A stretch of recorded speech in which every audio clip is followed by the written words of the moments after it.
Hello everyone, in this video we are going to talk about self-incompatibility, which is also known as intraspecific incompatibility.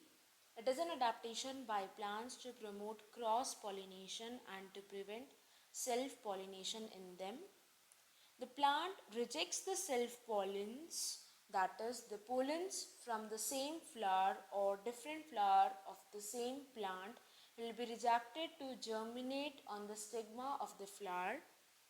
The recognition of self-pollen is done due to the genes present in the plants for self-incompatibility.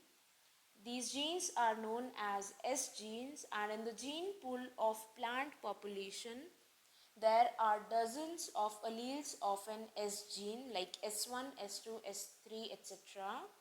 So if a pollen grain has an allele that matches an allele of the stigma on which the pollen grain has landed, the pollen tube will fail to grow on the stigma.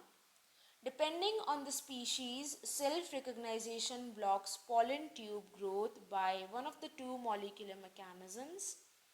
First is gametophytic self-incompatibility and second is sporophytic self-incompatibility, GSI and SSI.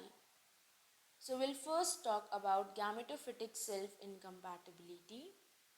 Here, this type of incompatibility is actually regulated by the S allele of the pollen grain. The genotype of the pollen is going to regulate the incompatibility, or we can say self-incompatibility. For example, we have a male flower with the genotype S1, S2.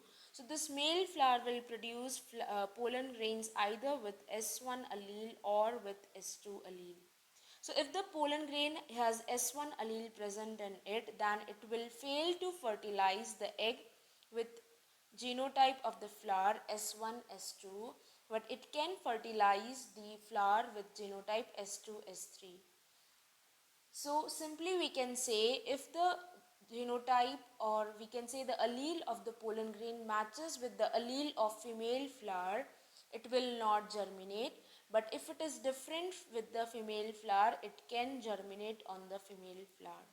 Now, next, if we say the S2 pollen grain is there, which is produced by this plant, then this S2 pollen grain will fail to germinate on this flower also and on this flower also. Reason, both the flowers are having the S2 allele present on them.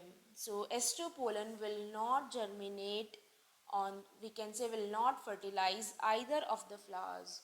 Now, this is all about the gametophytic self-incompatibility, where the genotype of pollen grain will decide the germination capability of it, means it will germinate or not. Next type of self-incompatibility we have is sporophytic self-incompatibility.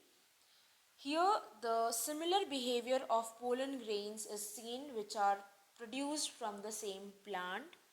For example, we have a plant with genotype S1, S2. So this plant is going to produce two types of pollen grains, either S1 type pollen grain or S2 type pollen grain. Both these pollen grains will behave like each other. That is, if S1 lands on a female flower with genotype having allele S2, it will not be able to germinate.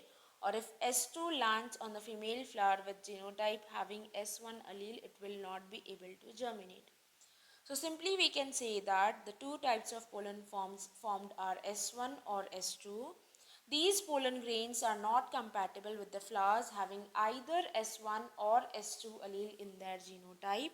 If the genotype of the genotype of the female flower has alleles other than S1, S2, these both pollen grains can germinate on the flower. For example, the genotype is S3, S4, S4, S5, anything.